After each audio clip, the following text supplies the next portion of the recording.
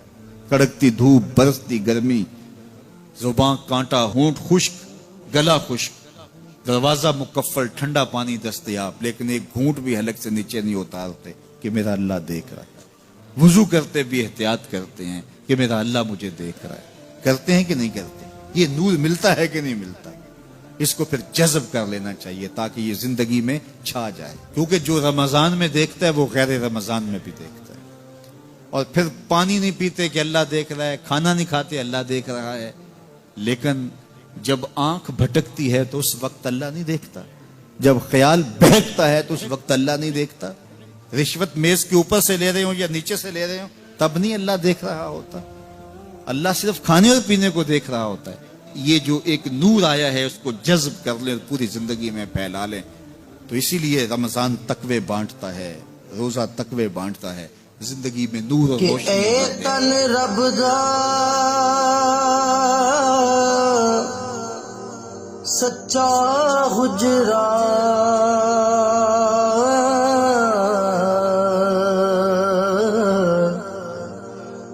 کھڑے